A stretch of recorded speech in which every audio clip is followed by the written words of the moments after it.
Reponen a miembros de la JNJ, la de nunca acabar. Por segunda vez, el Poder Judicial ordenó la reposición de los magistrados Inés Tello y Aldo Vázquez a la Junta Nacional de Justicia. Esto luego del Congreso los destituyera y los inhabilitara de ejercer función pública por 10 años. Anoche, el Poder Judicial emitió este comunicado, esta orden, esta disposición de la Sala Constitucional de la Corte Superior de Justicia. ¿Y qué dice esto? Según la primera Sala Constitucional de la Corte Superior, se dispone primero la nulidad del informe de la Subcomisión de Acusaciones Constitucionales del Congreso que dispuso la destitución y la inhabilitación de los magistrados Tello y Vázquez. Además, en este comunicado se lee algo que es bastante llamativo, por decirlo de algún modo. En este comunicado, en esta decisión de 5 puntos de la Corte Superior de Justicia de Lima, se dice que ordena al Congreso se abstenga de incurrir en el futuro en las mismas infracciones al ejercicio de los derechos fundamentales amparados en esta sentencia, bajo apercibimiento de denunciarse penalmente a los integrantes que la cometieran. Es decir, el Poder Judicial está amenazando a los miembros del Congreso con denunciarlos si vuelven a cometer esta misma infracción, es decir, que no toquen a nadie de la Junta Nacional de Justicia, si no serán denunciados penalmente.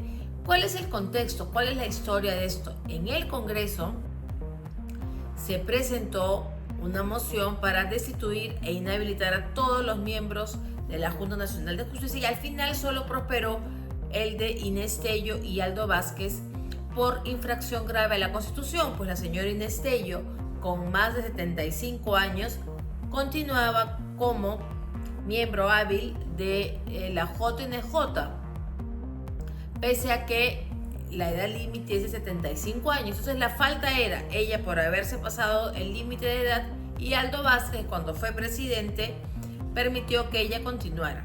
Entonces se hizo un informe y la Subcomisión de Acusaciones Constitucionales lo derivó a la Comisión Permanente del Congreso y luego es el Pleno del Congreso el que decidió esta destitución e inhabilitación. Jurídicamente, la Junta Nacional de Justicia alegó que José Luna, como miembro de la Comisión Permanente, no puede votar, es decir, los miembros de la Comisión Permanente no pueden votar en el Pleno. Eso fue lo que se alegó. Sin embargo, José Luna sí pudo votar en el Pleno porque no había ejercido su voto en la Comisión Permanente. Y eso pasó y eso quedó.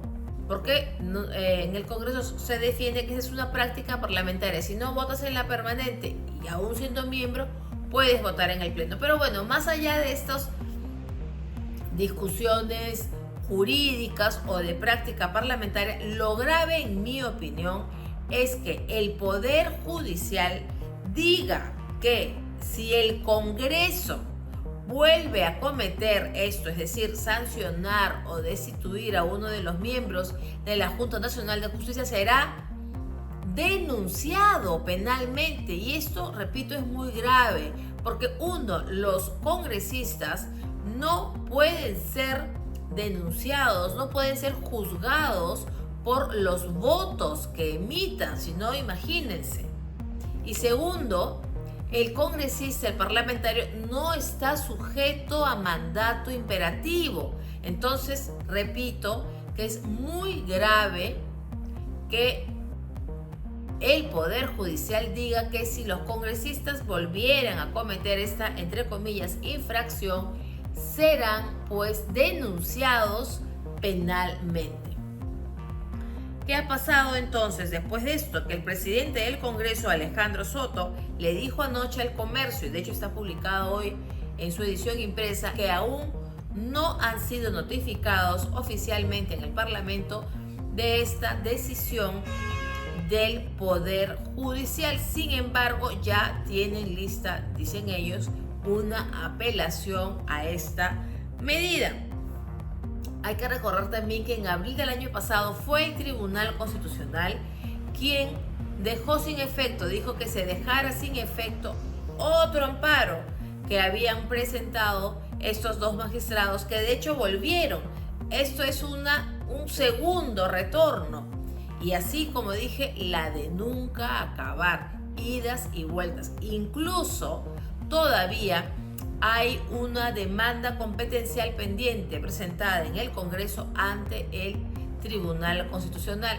Realmente esto puede sentar un grave precedente sobre las decisiones autónomas del Congreso y de los parlamentarios, que nos guste o no, están ahí y tendrán que estar hasta que termine su mandato, pero son decisiones autónomas del Parlamento. Veremos qué ocurre, las reacciones que habrán en el Congreso, en la Junta Nacional de Justicia, que hoy deben volver Tello y Vázquez. Así que veamos qué ocurre en estas próximas horas con esta decisión del Poder Judicial respecto a los miembros de la Junta Nacional de Justicia. Y además, ojo, que este periodo ya se está terminando de estos actuales miembros de la Junta Nacional de Justicia, y el grupo de trabajo que debe convocar a los nuevos miembros y evaluar se instala este miércoles, así que los tiempos son bastante justos. Pero veamos qué ocurre, veamos la reacción del Congreso, los parlamentarios, y esto, como digo, otra vez la de nunca acabar. ¿Y usted qué opina? Dejen sus comentarios y suscríbase al canal de El Comercio y conmigo de lunes a viernes en Mirada de Fondo.